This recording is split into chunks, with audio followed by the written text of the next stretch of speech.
to get it there. So I love this feeling of, you know, you get the right hand under the, you know, the left hand's on top, the right hand's underneath, and it gets everything in a really good position. I feel like it gets your right arm in a great position, so that when you turn to the top and you turn back down into, I feel like that's a really, for me, that's a really good feeling of getting to the top of the backswing and then down into delivery, and just gets you in a great position, and it's a great feeling to then go ahead and try to replicate that when you hit a driver. So we're going to look at one of the best players in the world for our drill here. We're going to get the arms, hands moving down quicker, sharper, and we're going to get this width creating on the downswing. So we're going to look at Rory's drill. Yeah, it's a great drill, and there's a bunch of videos going around on Instagram showing him doing it. I've been teaching it a lot, just because I think it captures a lot of things you're trying to do in the downswing. One of them is, because your hands are split, it automatically gives you more width. I like using a driver for this too, because there's flex in the shaft. You can really feel it. Yeah, so grip it kind of shoulder width, basically. One over, one under, like a normal grip. Take it up to the top, and the goal is to get as much speed as possible by the time your hands get to in front of your leg. And I want you to put the brakes on.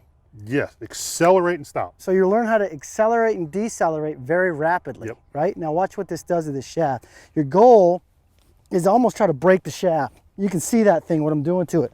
My right arm's coming just about in front of my right thigh, and I'm putting the brakes on as I do that. And you can see I'm working up a little sweat here. Now, we talk about doing these drills slow all the time. This is one you don't do slow. Yeah, so do it a few times, and what you can see when I do that, I'm by no means doing this. So this gives you the drill to get speed in your arms without steepening it, and there's no way that club is going to steepen unless I drive it. Right? Unless I drive it this way and get my arm in internal rotation. Let's go face on again. Yeah. Now you're not lowering that club by tilting your shoulders. No, I'm straightening the right arm out and turning my chest over the ball. So you're not doing this. Yeah. Right? You wouldn't make that thing bounce as much. And I could take it down and back as well if I wanted to go that way with it. I think what I wanted to discuss is how do you create a golf swing that first of all repeats, and secondly, if you're a slicer of the golf ball and you're starting to cut the ball away, or you're not striking it as consistently as you like, what factors could you do in your downswing to improve the likelihood that you're going to hit it much straighter and strike it much better? I'm going to focus predominantly here on one of the major factors, which is the upper part of the body. So let me get started. What do most amateurs do? When they get to the top of the backswing here, they throw the right shoulder over here, creating, this is what we call a very steep angle of attack. They come over here, they come outside the line of the golf ball. From this angle, you'll also see some other problems. So when they get here and they throw this right shoulder over, they come over this way. Look what happens sometimes to the body as well. It gets them spinning out of it a little bit, so the weight goes backwards and they start catching the ground behind the golf ball. None of it, as you can see, is going to be any good. So what I'm going to focus on today is what should we do with this right shoulder here, or what can we do with this right side to really improve this downswing position so you can stop all that and start striking that ball far more efficiently. So got a wonderful drill for you. It's really, really simple. And what we're going to do, I'll show you how we set it up. So first things first, take your left hand, put it at the top of the grip, and just cock your wrist here so the toe of the club's pointing to the sky, opposite your left leg. Take your right hand, put it underneath here so it's opposite your right leg.